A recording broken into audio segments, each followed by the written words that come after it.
할렐루야. 함께 따라하겠습니다. 살아내고 살려내라. 살아내고 살려내라. 주의 말씀을 살아내시고 하나님께서 예비하신 영혼들을 살려내실 수 있는 여러분들이 되시기를 주의 이름으로 간절히 축복합니다. 우리 많이 들어봤던 말 가운데 이런 말이 있어요. 행복은 어디로 들어옵니까? 감사의 문으로 들어오게 되고, 어디로 나간다고 얘기해요? 불평의 문으로 나간다라고 말하고 있습니다. 바라기는 오늘 감사함으로 예배하는 여러분들에게 하나님이 예비하신 행복이 충만하게 쏟아부어지게 되기를 다시 한 번 더 주의 이름으로 축복합니다. 우리 그런 마음으로 옆에 있는 분에게 이렇게 인사해 주세요. 더 행복하십시오 라고 인사해 주세요. 더 행복하십시오. 오늘은 대림절이 시작되는 대림절 첫 번째 주일인데, 먼저 대림절에 관한 준비된 영상이 있는데 그 영상을 잠시 보도록 하겠습니다.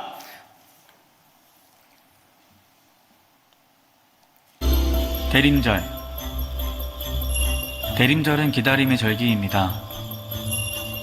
다가오는 성탄절을 준비하고 기다리는 시간을 뜻하죠. 대림절은 기독교의 시간으로 가장 첫 번째 절기이자 교회력이 시작되는 지점입니다. 대림절은 11월 30일에 가까운 주일에 위치하며 성탄절로부터 4주 전에 있습니다. 옛날 옛적 초대교회 사람들은 예수님이 세례 요한에게 세례를 받으신 1월 6일에 예수님의 탄생과 세례를 함께 기념하였습니다. 그 날을 우리는 주연절이라고 부릅니다. 초대교회 사람들은 예수님이 세례 받으신 주연절에 맞춰서 세례식을 거행하게 됩니다. 그래서 세례를 받고자 하는 사람들은 3주 혹은 7주 동안 금식과 교육, 회개의 시간 등을 가지면서 세례 받을 준비를 하게 됩니다. 이때까지만 해도 주연절 안에는 성탄절이 포함되어 있었습니다. 그러나 이후 4세기에 이르면서 우리에게 익숙한 크리스마스, 즉 12월 25일의 성탄절이 새롭게 개정됩니다. 주연절과 성탄절이 드디어 분리된 것입니다. 이러면서 나타난 첫 번째 고민은, 그럼 주연절에 세례받기 위해서 준비하던 기간은 어떻게 하지? 였습니다. 그래서 나온 결론은 성탄절의 기간은 12월 25일부터 주연절인 1월 6일까지의 시간이 되고, 주연절에 세례를 받기 위해 준비하던 그 기간은 이제 성탄절을 기다리고 준비하는 4주간의 시간으로 결정됩니다. 그래서 그 4주간의 기간을 우리말로 대림절이라고 부르게 됩니다.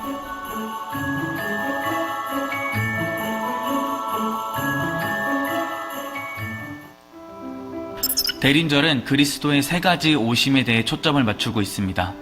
첫 번째는 마리아를 통해 나타난 아기 예수님의 오심을, 두 번째는 우리를 위해 죽으시고 부활하신 예수 그리스도께서 종말의 때에 다시 오심을, 마지막 세 번째는 현재를 살아가는 우리들의 삶 속에 함께 하시는 예수님의 오심을 입니다. 그렇다면 우리는 삶 속에서 함께 하시는 예수님을 어떻게 기다릴 수 있을까요? 어둠 속에 있는 사람은 빛이 빨리 비춰지길 기다리겠죠. 어딘가 아픈 곳이 있는 사람은 그 아픔이 빨리 나아지길 기다리겠죠. 무엇인가 고장나고 무너져버린 사람은 그것이 빨리 고쳐지길 기다릴 것이고, 굶주린 사람에게는 그의 갈급함을 채워줄 음식이 기다려지겠죠. 여러분, 우리가 삶 속에서 예수님을 기다린다는 것은 바로 이런 것입니다. 주님, 어두운 나의 삶에 빛이 되어 주소서. 나의 아픔을 치유하시며 무너진 삶의 모습을 회복시키소서. 헛된 것을 품고 늘 갈급함 속에 살아가는 우리들에게 생명의 양식이 되어 주소서. 대림절을 살아가는 여러분, 대림절 기간 우리가 매일 밤 이 기도를 드려보는 건 어떨까요?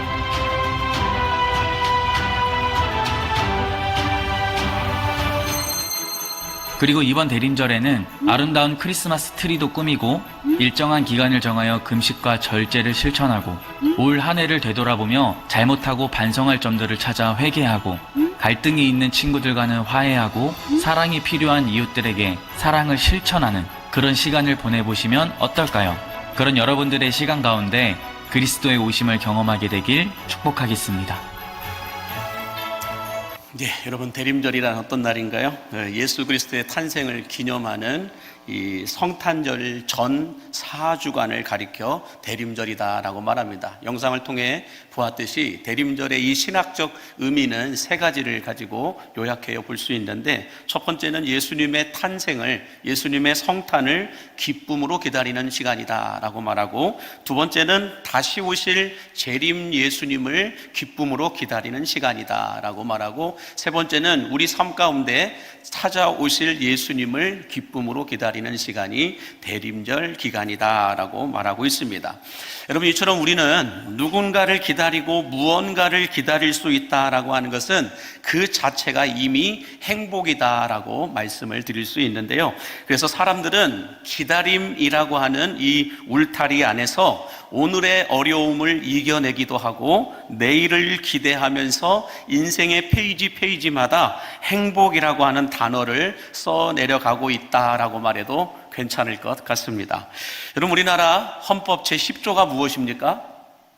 바로 저겁니다. 모든 국민은 인간으로서의 존엄과 가치를 가지며 행복을 추구할 권리를 가진다. 국가는 개인이 가지는 불가침의 기본적 인권을 확인하고 이를 보장할 의무를 진다라고 말하고 있습니다. 쉽게 말씀을 드린다면 모든 국민은 행복할 수 있는 권리가 있는데 그 권리를 국가가 울타리가 되어서 지켜주어야 된다라고 말하고 있는 것입니다. 자, 그러면 여러분, 우리나라 사람들은 얼마나 행복할까요? 이렇게 국가가 울타리가 되어서 우리의 행복을 지켜주고 있는데, 그러면 이 행복을 지켜주고 있는 대한민국의 국민들은 얼마나 행복할까? 제가 2024년 통계를, 따끈따끈한 통계를 가져왔는데, 국가별 행복지수를 보니까 우리나라는 52위에 있습니다. 52위. 놀라지도 않네요. 52위에 차지하고 있는데, 자, 그렇다면 우리나라 안에서 광역도시단체별로 행복지수의 순위를 한번 매겨봤어요. 그랬더니 다음 보시면 여수 전남은 몇 위에 있을까요? 보이지도 않죠. 쭉 한번 내려보시겠어요? 자, 내려보시면 대구 밑에 전남이 있습니다. 대구 밑에 전남. 파란색이 2024년도 것이고 회색이 2023년도 통계인데, 이 여수 전남은 13위에, 이 전국 우리 도시단체 안에서 13위에 순위를 매기고 있다라는 걸 알 수가 있습니다. 저는 여수가 더 행복해지기를 간절히 바랍니다. 여수가 행복해지기 위해서는 어떻게 해야 될까? 권력은 내려놓고 권위는 세워져야 할 줄로 믿습니다. 권위는 내려놓고 권력은 내려놓고 권위는 세워져야 된다는 거예요. 권위가 세워진다는 것은 무엇일까? 예전에 제가 한번 말씀을 드렸듯이, 제가 서울에 있었을 때 어떤 이 각하 대통령 집안에 이 결혼식이 있었어요. 그 결혼식이 있었는데 그 결혼식에 대통령 두 분도 참여를 하셨습니다. 대통령 두 분이 참여를 하셨는데 거기에 수행하는 수행원이 딱 보디가드가 앞에로 나와가지고 사회를 보시는 목사님한테 뭐라고 얘기하냐면, 우리 각하는 어디에 앉아야 합니까? 라고 물어봤어요. 그랬더니 이 결혼식장에 있는 수많은 사람들이 전부 다 그 목사님을 향하여 주목하여 봤습니다. 이 목사님이 뭐라고 얘기한지 아세요? 마이크를 잡고 더 크게 얘기합니다. 각하는 빈자리에 앉으면 됩니다 라고요. 이것이 권위와 권력의 차이다라는 거예요. 사람들은 권력을 가지고 내가 무언가를 대접받기를 원하고 행복해질 수 있을 거라고 생각하는데, 그게 아니고 권위는 성도들이, 사람들이 세워주는 것이 권위예요. 그 권위가 있을 때 행복해질 수 있다라고 말합니다. 자, 그러면 표 한번 다시 한번 보여주시겠어요? 우리 여수 전남은 13위인데 성별을 놓고 본다면 어떻게 될까? 남녀 비율을 냈을 때 누가 더 행복해요? 여성이 위로요. 여성이 좀 더 행복하다라고 말하고 있고, 연령대별로 그러면 누가 행복하느냐 따져보니까 20세 이하의 자녀들이 행복하고, 그 다음에 40대, 50대, 그리고 60대, 70대, 다음에 30대로 이렇게 연결되어지는 걸 볼 수가 있습니다. 자, 그러면 통계는 통계이고, 오늘 이 예배하는 여러분들은 얼마나 행복하십니까? 이 앉아 계신 여러분들은 얼마나 행복하십니까? 다시 말해서 여러분은 어느 때에 행복하다라고 느껴지시냐라는 거예요. 바라기는 오늘 드려지는 이 예배를 통하여 성탄을 기다리고 다시 오실 재림 예수님을 기다리며 또 우리의 삶 가운데 날마다 찾아오시는 그 주님을 기다리는 기다림의 축복이 여러분들에게 부어지게 되기를 주의 이름으로 간절히 축복합니다. 자, 그다음에 오늘 본문의 말씀은 한 노인을 소개하고 있는데 그 노인의 이름은 시므온이다라고 말하고 있습니다. 특별히 성경은 이 시므온의 일생을 세 가지로 요약하여서 우리에게 소개하고 있는데 이 세 가지의 요약이 우리들이 보기에 너무나도 큰 부러움을 산 만큼 좋은 것이다 라고 하는 걸 알 수가 있는데요. 오늘 본문 25절 다 같이 함께 보시면 이렇게 말씀해요. 시작. 예루살렘에 시므온이라 하는 사람이 있으니 이 사람은 의롭고 경건하여 이스라엘의 위로를 기다리는 자라. 성령이 그 위에 계시더라 라고 말씀합니다. 이 시므온이라고 하는 사람의 일생을 성경은 세 가지로 비유하여 말씀하는데 뭐라고 얘기하나요? 의로운 사람이었고 경건한 사람이었고 기다릴 줄 아는 사람이었다라고 말씀하고 있습니다. 여기서 기다릴 줄 아는 사람을 행복할 줄 아는 사람이었다라는 말로 바꾸어서 설명해도 괜찮을 것 같습니다. 자, 먼저 이 시므온은 의로운 사람이었다. 첫 번째로 의로운 사람이었다라고 말하고 있는데 이 의로움이라고 하는 것은 무엇을 가리켜 말하냐면 어떤 기준을 가리켜 말합니다. 의로움이란 기준을 가리켜 말해요. 그런데 이 시므온이라고 하는 사람은 어떤 기준을 가지고 살았냐? 하나님의 기준을 따라 살았던 사람이었다라고 말씀하고 있습니다. 여러분, 일반적으로 사람들은 대세 따라, 유행 따라, 분위기 따라, 아니면 돈과 명예를 따라, 힘과 권력을 따라서 살아가게 되는 것을 볼 수가 있습니다.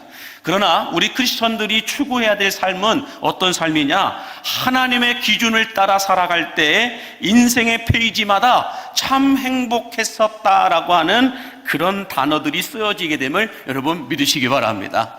우리가 세상의 기준을 따라가면 그때는 행복해 보일지 모르지만 시간이 지나고 난 후 회상해 보면 행복보다는 후회함이 더 많이 쓰여져 있는 것을 볼 수가 있습니다. 그러나 우리가 하나님의 기준을 따라 순간순간 살아가게 된다라고 한다면 시간이 지나고 난 이후 내 인생을 되돌아볼 때에 후회보다는 참 감사했었다, 참 행복했었다 라고 하는 단어들이 더 많이 쓰여질 수 있음을 믿으신다면 아멘 하시기 바랍니다. 자, 그래서 예수님은 마태복음 12장 37절에서 이렇게 말씀해 주고 있어요. 시작. 내 말로 의롭다 함을 받고 내 말로 정죄함을 받으리라. 무슨 말씀일까요? 예수님의 말씀이 기준이다라는 거예요. 어떤 기준이요? 의로움의 기준이 되고 정죄함의 기준이 된다라고 말씀하고 있는 거예요. 예수님의 말씀, 다시 말해서 이 하나님의 말씀이 의로움의 기준이 되고 정죄함의 기준이 된다라고 말씀하고 있다는 거예요. 그러므로 여러분, 오늘 예배하는 우리들만이라도 의로움의 기준, 행복의 기준이 되는 하나님의 말씀을 따라 살아간다라고 한다면 우리들의 가정과 인생에 행복의 꽃이 다시 피어날 수 있음을 믿으시기 바랍니다. 다시 말해서요, 우리가 예수 믿는 우리들만이라도, 우리 광림교회 성도들만이라도 하나님의 말씀 따라 하나님의 기준을 가지고 살아갈 때에 여러분들로 인하여 여수시가 행복한 도시가 될 수 있음을 믿으시라는 거예요. 여러분들이 하나님의 말씀, 하나님의 기준대로 살아갈 때에 여수시는 행복도시가 될 수 있음을 믿으시기 바랍니다. 바라기는 이 하나님의 말씀 따라 살아가는 여러분들이 가는 곳곳마다 그것이 가정이든 일터이든 삶의 자리 어디이든 그늘진 곳이든 어두운 곳이든 어느 곳을 가든지 간에 여러분들로 인하여 행복의 꽃이 피어나고 구원의 열매가 맺어질 수 있게 되기를 주의 이름으로 간절히 축복합니다.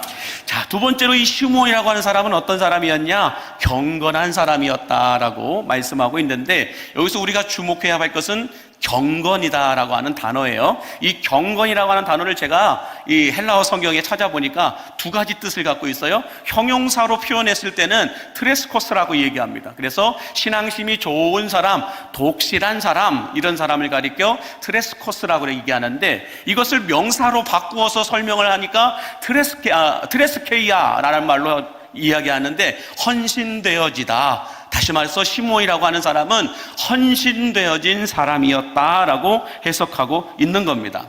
그래서 여러분, 시므온이라는 사람이 헌신되어진 사람이다라고 말하는데, 특별히 이 헌신된 사람들을 보면 교회 일을 하든 주의 일을 하든 세상 일을 하든 열심과 열정을 가지고 살아가는 모습을 볼 수가 있어요. 우리가 헌신된 사람이다, 헌신되다라고 말할 때는 주의 일이든 세상 일이든 뭔가 모르게 열심과 열정을 가지고 살아가는 모습을 보게 된다는 거예요. 그런데 여러분, 열심과 열정이 있다라고 해서 다 헌신된 사람이냐? 그건 아니라는 거예요. 열심과 열정만 있다고 해가지고 헌신된 사람은 아니다라고 또 말합니다. 그러면 성경이 말하는 헌신된 사람은 어떤 사람이 헌신된 사람이냐? 초점이 분명한 사람, 열심과 열정을 가지고 살아가는데 열심과 열정을 쏟아붓는 그 초점이 분명한 사람이 헌신된 사람이다라고 말씀하고 있다는 거예요. 자, 그래서 여러분, 초점이 분명한 사람들은 이 열심과 열정을 가지고 집중된 삶을 살아갑니다. 밀도 있는 삶을 살아갑니다. 아멘이십니까? 초점이 분명하면, 목표가 분명하면 열심과 열정이 밀도 있게, 집중 있게 헌신하며 살아간다는 거예요. 그러나 초점이 분명하지 않고 집중되지 않는 열심은 바쁘게 왔다 갔다 하긴 하는데 어디에도 제대로 헌신하지 못하고 어떤 열매도 거두지 못한 채 분주함과 산만함 가운데 살아가는 모습을 보게 된다는 거예요. 자, 여러분, 이 동화책 한번 읽어보신 분들이 있으실 겁니다. 한번 보여주실까요? 요상한 나라 앨리스가 아니라 이상한 나라 앨리스라고 하는 동화책인데, 이 동화책들을 아마 손주 손녀들에게 한 번씩은 다 읽어주셨을 거라고 생각되어지는데 안 읽어주셨다면 회개하셔야 될 것 같아요. 자, 아무튼 이 이상한 나라 앨리스에 보면은 토끼 한 마리가 나와요. 저 지금 그림에도 토끼가 나오고 있는데, 토끼 한 마리가 등장하는데 토끼가 날마다 정신없이 바쁘게 여기저기 뛰어다닙니다. 그래서 토끼에게 묻습니다. 토끼야, 토끼야, 너는 왜 이렇게 바쁘니? 라고 물어요. 그러니까 토끼가 말해요. 나도 몰라. 자기도 왜 이렇게 바쁘게 뛰어다니는지, 아침부터 저녁까지 왜 이렇게 분주하게 뛰어다니는지 모르겠다라는 거예요. 왜요? 초점이 없으니까, 목표가 없으니까. 바쁘게 뛰어다니는데 자기도 왜 바쁜지 모르고 뛰어다닌다라는 것입니다. 그리고 우리들도 마찬가지예요. 우리들도 초점이 없는 열심에 빠지게 되면, 토끼처럼 아침부터 저녁까지 열심히 뛰어다니면서 사는데 왜 바쁘게 뛰어다니는지, 왜 바쁘게 뛰어다니면서 사는지 모른다는 거예요. 그러나 초점이 분명한 열심은 분주하지 않고 집중되어 있음을 믿으시기 바랍니다. 그러면 오늘 본문의 이 시므온이라고 하는 노인은 이 노년의 때가 이를 때까지 어디에 집중하며 헌신하여 살았을까? 오늘 본문 26절은 여기에 초점을 맞췄다라고 말씀해요. 시작. 그가 주의 그리스도를 보기 전에는 죽지 아니하리라 하는 성령의 지시를 받았더니, 이 시므온이라고 하는 사람은 메시아이신 그리스도를 보는 일에 초점이 맞춰져 한평생을 살아오면서 어떻게 하면 메시아를 만날 수 있을까? 여기에 초점이 맞춰져 있었다라고 말씀하고 있는 겁니다. 다시 말해서 시므온의 이 열심은 성전에서 예배를 드려도, 삶 속에 나가서 살아도, 가정 안에서 살아도 성령의 지시함을 받은, 성령으로부터 사명을 받은 그 사명이 뭐예요? 메시아를 보는 그날, 메시아를 만나는 그날을 위해서 집중하여 살아왔다라고 말씀하고 있는 거예요. 바라기는 여러분들의 열심이 초점이 없는 자기 열심에서 끝나는 것이 아니라 구원자 되신 예수님을 만나는 일에 여러분의 예배가 집중되기를 소망합니다. 여러분의 일터에서도, 가정에서도, 여러분의 삶의 구석 어디에서든지 간에 예수님을 보고 예수님을 만나는 그 일에 초점이 맞춰지고 그 일에 집중하여 살아갈 수 있는 우리 광림의 성도들이 되시기를 주의 이름으로 간절히 축복합니다. 자, 그럼 마지막 세 번째로 시므온은 어떤 사람이었냐? 기다릴 줄 아는 사람이었다라고 말해요. 기다릴 줄 아는 사람, 행복할 줄 아는 사람이었다라고 말씀하고 있는데, 자, 여기서 기다린다라고 하는 말의 뜻은 무엇인가를 보니까 막연한 기다림이 아니라 하나님께서 원하시는 자리에서 힘들고 어렵고 고통스러워도 그 자리를 떠나지 않고 끝까지 머물러 있을 줄 아는 삶, 그것이 기다림의 삶이다라고 말하고 있어요. 여러분, 우리가 아이들을 키울 때, 저도 아이들을 키워본 사람입니다. 두 딸을 키워봤는데 키우다 보면은 이쁜 짓만 할 때가 있는 게 아니잖아요. 그렇지 못할 때도 있잖아요. 그러면 어떻게 합니까? 아유, 내가 이러려고 저걸 낳나. 물론 제가 낳지는 않았어요. 제가 낳지는 않았지만 내가 이러려고 아이고 저것을 키우고 있나. 아이고 그냥 포기해버리고 딴 데로 가버릴까? 이것은 기다림이 아니라는 거예요. 기다림은 힘들고 어렵고 고통스러워도 끝까지 그 부모의 자리에서 내 자녀가 건강하게 성장하고 성숙할 수 있도록 기다려주는 것, 그것이 기다림이고 그것이 행복이다라고 말씀하고 있다라는 것입니다. 자, 그래서 오늘 본문 25절을 보면 이 시므온이라고 한 사람은 어떤 기다림에 있었는가를 이렇게 말씀해 주세요. 시작. 예루살렘에 시므온이라 하는 사람이 있으니 이 사람은 의롭고 경건하여 이스라엘의 위로를 기다리는 자라라고 말해요. 먼저 이 시므온은 어디를 떠나지 않았어요?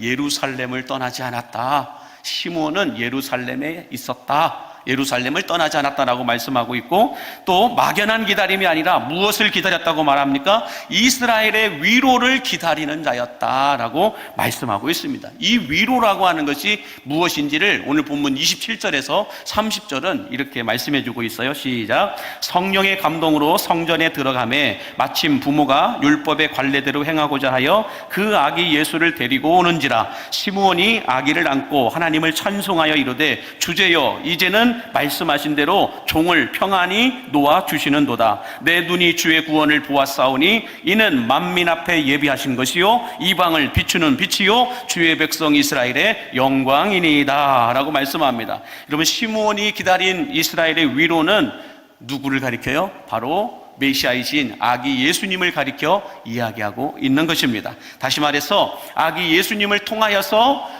이 땅 가운데 선포될 하나님의 위로를 이 시므온은 기다리고 있었다라고 말씀하고 있어요. 그렇다면 이 위로를 기다렸다는 말, 하나님의 위로를 기다렸다고 하는 말은 어떤 의미 있느냐? 지금 이스라엘은 로마의 강점기에 있었기 때문에 로마로부터 빨리 해방되기를 원하고 있었다는 거예요. 그래서 이스라엘을 해방시켜줄 구원자, 우리의 영혼을 해방시켜줄 구원자를 기다리고 있었다는 거예요. 그 구원자가 누구라는 거예요? 아기 예수님이었다라고 말씀하고 있는 겁니다. 그래서 아기 예수님을 만나자 그 아기 예수님이 나의 영혼을 해방시켜 주시고 우리나라를 해방시켜 주실 것이라고 하는 이 위로를 받게 되자 이 시므온이 어떤 찬송가를 불러요? 주제여 이제는 말씀하신 대로 종을 놓아 평안히 놓아주시는도다 라고 행복의 찬가를 부르고 있다라는 것입니다. 자기 사명을 다 감당했다라는 거예요. 자기 사명이 뭐예요? 메시아이신 아기 예수님을 기다리는 거였어요. 그 예수님을 만나자 이제 본인의 사명은 다하였다. 자유함 가운데 놓여지게 되면서 행복의 찬가를 불렀다라고 말씀하고 있습니다. 우리들도 마찬가지이죠. 어떤 분들은 채무 관계 때문에 힘들고 어려운 시간을 보내고 있는데 그 채무의 관계가 빨리 해결될 때 느껴지는 그 자유함, 이것이 행복의 찬가라는 것입니다. 어떤 분들은 육신의 질병 때문에, 보이지 않는 질병들 때문에 고통당하는 이들이 많은데 그 질병이 고침받고 새롭게 나아질 때에 느껴지는 행복, 그것을 행복의 찬가이다라고 말하고 있습니다. 이뿐만 아니라 여러 가지가 있겠죠. 직장에 들어가기를 원하는 사람들, 이제 또 대학에 들어가기를 원하는 사람들, 그 외에 집안에 여러 가지 꼬여있는 문제들이 풀어지기를 원하는 사람들, 이 모든 것들이 풀어질 때 부르는 노래가 뭐예요? 기다림에 부른 행복의 찬가라는 것이에요. 그러므로 저는 오늘 이 시므온이 불렀던, 오랜 기다림 속에 불렀던 이 행복의 찬가가 이제는 여러분의 입술에서 터져나오게 되기를 주의 이름으로 축복합니다. 이 행복의 찬가가 여수시에 살고 있는 모든 여수시 시민들이 부를 수 있는 찬가가 될 수 있게 되기를 간절히 바랍니다. 바라기는 시므온이 메시아이신 아기 예수님의 탄생을 기다렸던 것처럼 오늘 또 우리가 아기 예수님의 탄생을 기다리고 다시 오실 주님을 기다리고 날마다 우리 삶 가운데 찾아오실 예수님을 기다리면서 부를 수 있는 이 행복의 창가가 여러분들에게서 터져나오게 되기를 간절히 바랍니다.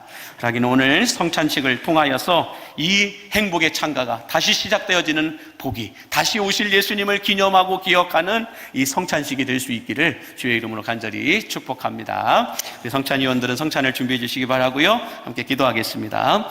은혜와 사랑이 풍성하신 아버지 하나님, 세상 속에서 화려하게 살지는 못해도 정결하게 살 수 있게 하여 주시옵시고, 가진 것이 조금은 적어도 감사하며 살 수 있는 믿음을 허락하여 주옵소서. 눈물 날 일들이 너무나도 많지만, 억울한 일들도 너무나 많이 있지만 주님을 위하여 참을 수 있는 믿음과 주 뜻대로 살아갈 수 있는 믿음을 허락하여 주시옵소서. 시몬처럼 하나님의 기준을 따라 살아가는 의로운 삶을 살게 하여 주시고, 시몬처럼 경건하여 예수님을 만나는 일에 초점을 두고 살아가게 하여 주시옵시며, 이 대림전 첫 번째 주일을 시작하면서 온 인류의 구원자로 오신 예수님의 성탄을 기다리고 이제 다시 오실 주님을 기다리면서 행복의 창가를 부를 수 있는 우리 광림의 가족들 되게 하여 주옵소서. 예수님의 이름으로 축복하며 기도하옵나이다. 아멘.